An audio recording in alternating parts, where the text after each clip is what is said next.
je remercie Ali Rastebin pour l'invitation. C'est la première fois que j'interviens dans cette institution et je pense qu'on aura mon intervention sera courte pour donner plus de temps à l'échange, éventuellement des critiques, parce que je pense que l'unanimité sera difficile à atteindre dans ce que je vais énoncer.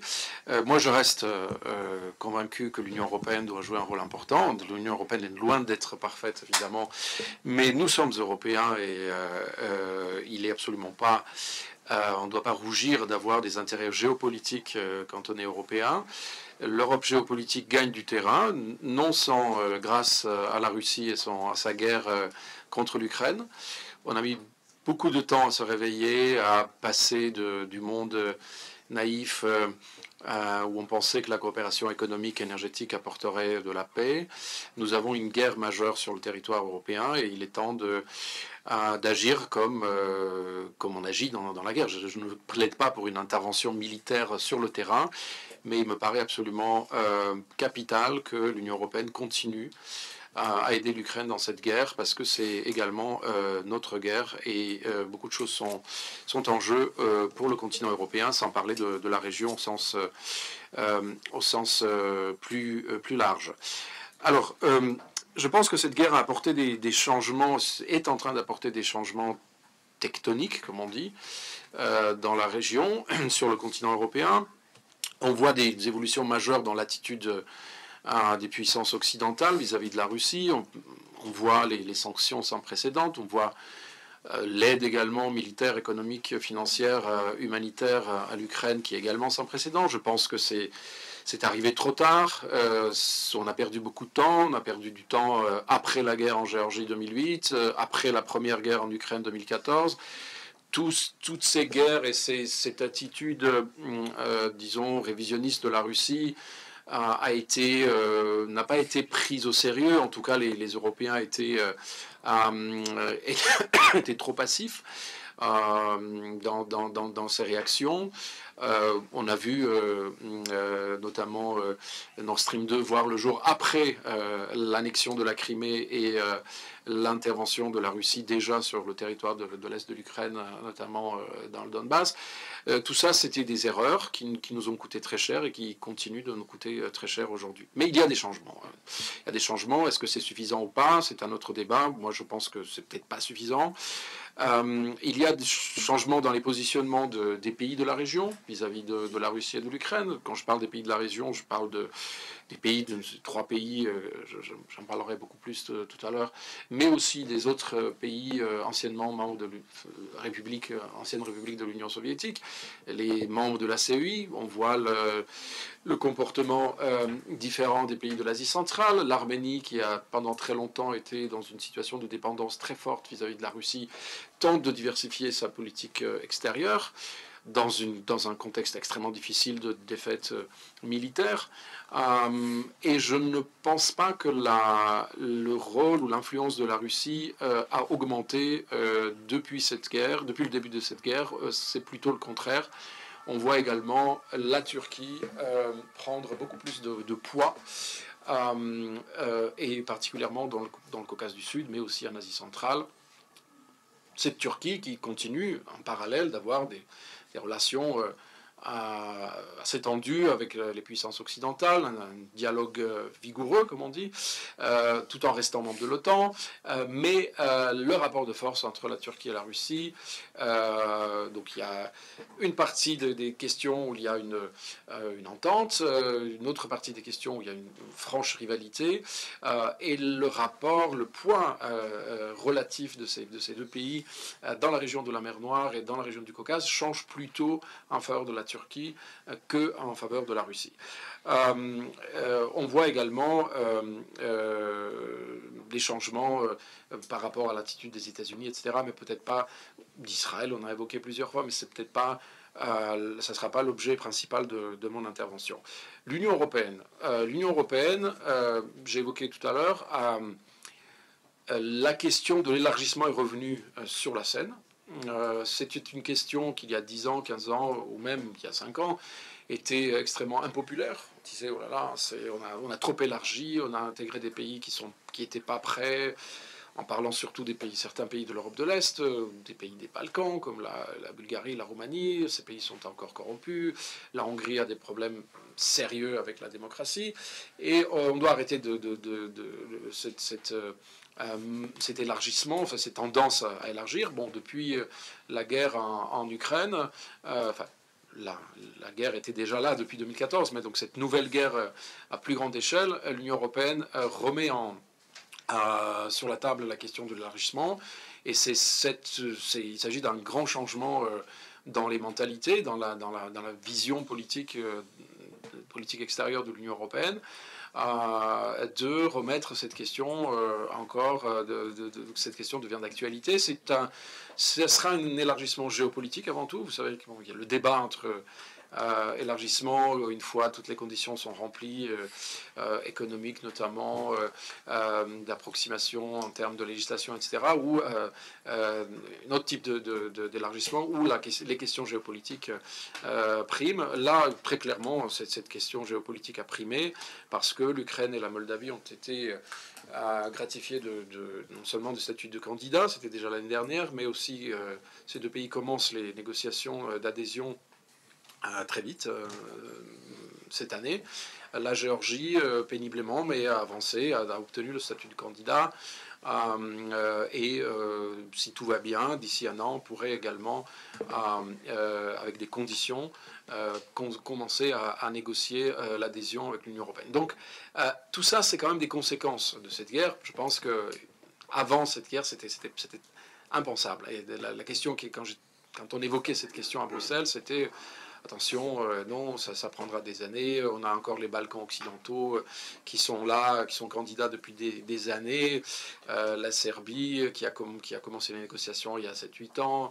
Le Monténégro et donc le Caucase, l'Ukraine et la Géorgie, ça viendra bien plus tard. Donc il s'agit quand même d'une conséquence assez importante.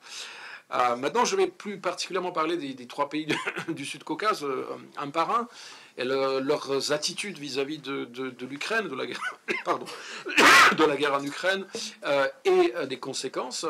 Je vais commencer par la Géorgie, parce que bon, tout simplement parce que je suis géorgien et c'est le pays que je connais le mieux. La Géorgie a été un partenaire très important, enfin l'Ukraine a été plutôt un partenaire très important pour la Géorgie historiquement. Je ne vais pas remonter dans les temps anciens, je vais parler surtout de l'histoire immédiate, depuis la fin de l'URSS. L'Ukraine et la Géorgie avaient des intérêts communs, c'est 2 pays qui jouxtent la Russie, qui ont des problèmes avec la Russie. C'est 2 pays riverains de la mer Noire, déjà il y a suffisamment de données géographiques pour pousser ces 2 pays à la coopération, mais également, et c'est souvent, quand on parle de la géopolitique, on doit parler également de la politique intérieure, c'est ces 2 pays qui ont connu des trajectoires semblables en termes de transformation démocratique interne, une avancée lente mais pénible de la démocratie, mais quand même une avancée, contrairement à certains autres pays de l'espace post-soviétique, un rapprochement avec le monde occidental. Vous vous souvenez de Guam, donc c'est une première tentative de constituer un groupe à l'intérieur de la CEI qui se démarquait de l'autre groupe qui était membre de l'OSTC, donc de cette organisation de traité de sécurité collective créée par la Russie. Donc Guam, c'était la Géorgie, l'Ukraine, l'Azerbaïdjan et la Moldavie. À un moment donné, l'Ouzbékistan avait rejoint le groupe, mais a été ensuite retiré. Donc cette coopération commence déjà dans les années 90. Il ne faut pas oublier que pendant la guerre en Abkhazie, donc la première guerre en Abkhazie en 92-93, les volontaires ukrainiens avaient participé du côté géorgien dans cette guerre, ont essayé d'aider la Géorgie dans cette guerre contre l'alliance des séparatistes abkhazes avec l'armée régulière russe qui était déjà présente. Et ces relations se sont renforcées, se sont développées dans les années 90, à l'époque des présidences Kouchma et Shevardnadze, et se sont renforcés dans les années 2000 suite à la victoire de deux révolutions de couleurs, des roses en Géorgie et orange en Ukraine, donc respectivement novembre 2003 et décembre janvier 2004-2005. Les liens se sont resserrés. Ces deux pays ont affirmé que leur volonté, c'était de se rapprocher de l'Union européenne, à terme de rejoindre l'OTAN. La coopération économique s'est renforcée. Il y avait une vision commune de la menace russe, notamment, et de la volonté de transformer les pays aussi sur le plan interne. Bon, je passe très vite. En Ukraine, la révolution orange a connu ensuite comment dire, un retour du bâton, parce que là, en 2010, c'est Yanukovych qui revient au pouvoir. Malgré ça, la Géorgie continue d'avoir des relations, parce que géopolitiquement, c'était un pays important. Le partenariat a continué avec l'Ukraine. Et en 2012-2013, il y a un changement politique à la fois en Géorgie, et quelques mois plus tard, encore de nouveau en Ukraine, où on a une nouvelle deuxième révolution dite de Maïdan, où des forces pro-occidentales reviennent en Ukraine. Les relations continuent à être bonnes, même si un petit peu moins fortes qu'avant, parce que le nouveau gouvernement géorgien est dans une position plus d'apaisement vis-à-vis de la Russie. Ils ne considèrent pas forcément, ils ne soutiennent pas forcément la révolution de Maïdan en Ukraine, considèrent que c'est un événement interne, de politique interne. Et les relations se dégradent, disons-le, depuis le début de la guerre en février 2022, lorsque l'Ukraine attend beaucoup plus de la part de la Géorgie que ce que la Géorgie fournit comme soutien. Notamment sur le plan économique. Sur le plan militaire, la Géorgie reste strictement neutre dans ce conflit, alors que les Ukrainiens en attendaient beaucoup plus. Là, il faut distinguer l'attitude du gouvernement géorgien et de la société. La société reste très largement pro-ukrainienne. Quand vous avez à Tbilissi, vous voyez énormément de graffitis pro-ukrainiens dans les rues. Moi, je voyage beaucoup, j'ai vu... à part l'Ukraine, et je n'ai pas vu autant de slogans, de graffitis, du soutien à l'Ukraine dans les autres pays de la région. Vous avez beaucoup de volontaires militaires géorgiens ou ex-militaires qui participent dans cette guerre dans les forces armées ukrainiennes. J'ai été en Ukraine, j'ai essayé de savoir le nombre exact, c'est difficile d'en savoir, mais il y a une espèce de consensus entre 1000 et 1100 Géorgiens sont présents sur le terrain. Il y a eu plus de 60 morts déjà dans les rangs des volontaires géorgiens dans l'armée ukrainienne. Donc il y a une sympathie très forte de l'Ukraine dans la société géorgienne, même s'il y a une attitude différente de la part du gouvernement qui, d'un côté, notamment vote à l'ONU les résolutions soutenues par l'Union européenne, les États-Unis, mais d'un autre côté, ne condamne pas ouvertement la Russie. Dit-on, participe économiquement, continue à avoir des relations très fortes avec la Russie. Même le poids, l'importance de la Russie sur le plan économique en Géorgie se renforce de facto, malgré la signature de l'accord d'association et de libre-échange avec l'Union européenne. C'est la part, le poids économique de la Russie dans les échanges vis-à-vis de la Géorgie qui a augmenté, alors que la part de l'Union européenne reste à peu près stable. Et donc, on reproche, je parle dans la société géorgienne, l'opposition, plus les Européens reprochent un peu à la Géorgie cette attitude passive ou une attitude comparable un peu à l'attitude de Viktor Orban vis-à-vis de l'Ukraine. Pour parler vite,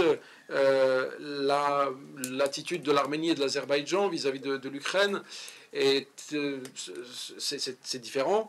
L'Arménie, sur le plan bilatéral, a toujours eu de bonnes relations avec l'Ukraine, mais l'Arménie a fait partie, sur le plan géopolitique, d'un autre groupe, d'un autre club des pays issus de l'ex-URSS, tandis qu'il y avait ce groupe entre la Géorgie, l'Ukraine, la Moldavie, l'Azerbaïdjan. L'Arménie est un membre fondateur de l'OSTC, donc ce groupe, cette mini pacte de Varsovie, pour dire vite, sous la direction russe. L'Arménie a beaucoup été déçue de sa participation dans l'OSTC parce que l'OSTC n'a montré aucune solidarité vis-à-vis de l'Arménie dans son conflit, dans sa guerre contre l'Azerbaïdjan, à la fois en 2020 et encore plus récemment en 2023. Les autres pays membres de l'OSTC, le Kazakhstan, la Biélorussie ont même affiché leur sympathie pour l'Azerbaïdjan, sans évidemment intervenir militairement, mais ils n'ont même pas voulu sanctionner économiquement l'Azerbaïdjan.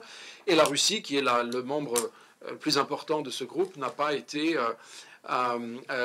vraiment porté son soutien à l'Arménie, ce qui a provoqué quand même une déception très forte au sein de l'Arménie.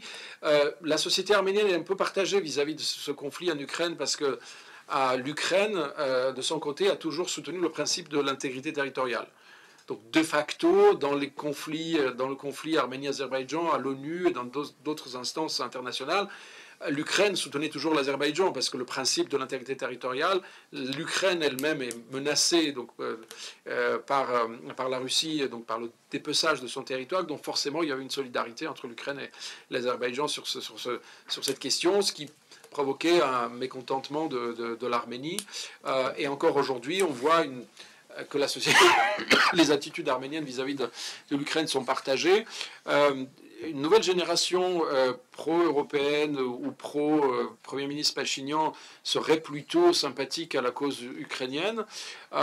L'ancienne génération, ou l'ancien pouvoir, qui était très fortement lié à la Russie, continue à soutenir la Russie dans ce conflit. L'Arménie, comme la Géorgie également, a profité pas mal économiquement des sanctions occidentales contre la Russie, parce que ce sont des pays de repli, en quelque sorte, de moyens de contournement pour la Russie, notamment des sanctions. Beaucoup de Russes ont quitté la Russie pour s'installer en Géorgie, en Arménie, et ça a apporté quelques points de croissance économique aux deux pays, aussi bien en Arménie qu'en Géorgie. En 2022, il y a eu une croissance supérieure à 10% économique, et principalement grâce ou à cause des retombées de cette guerre russo-ukrainienne. Sans parler évidemment d'une grande conséquence qui est l'interruption des voies de transit qui passaient sur le territoire de la Russie, entre l'Asie,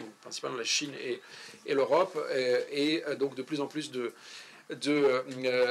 marchandises qui transitent maintenant par ce qu'on appelle le Middle Corridor, donc l'Asie centrale et le Caucase, donc qui profitent évidemment à la région, et ce corridor va se développer davantage parce qu'à la fois les Chinois et les Européens sont intéressés par le renforcement de ce corridor, à la fois sur le plan énergétique.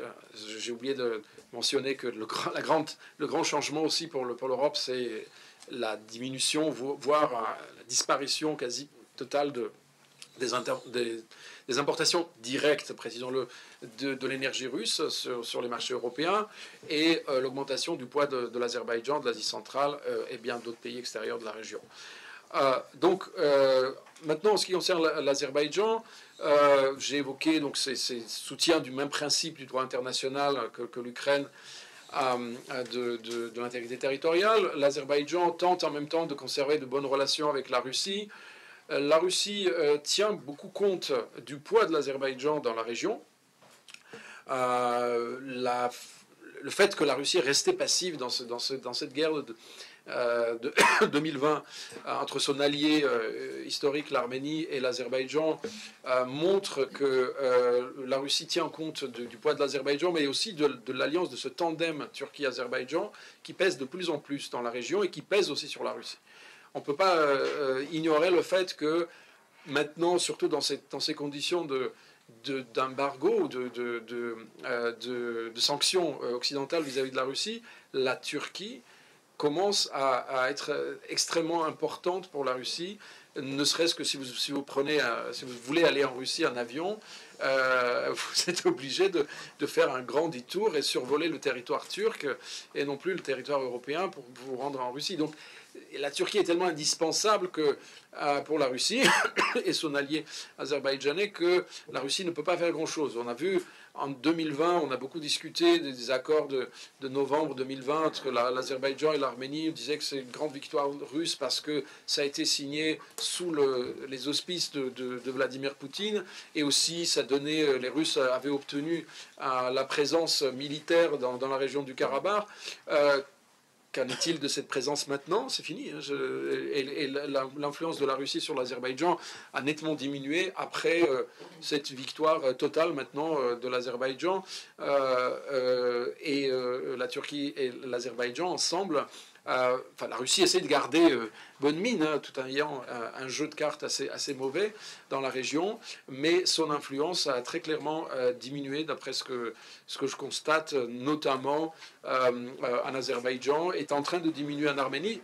Évidemment, la Russie est encore très fortement présente en Arménie parce qu'il y a la base militaire de Gümri qui est toujours là. Les militaires russes sont déployés autour des frontières de l'Arménie.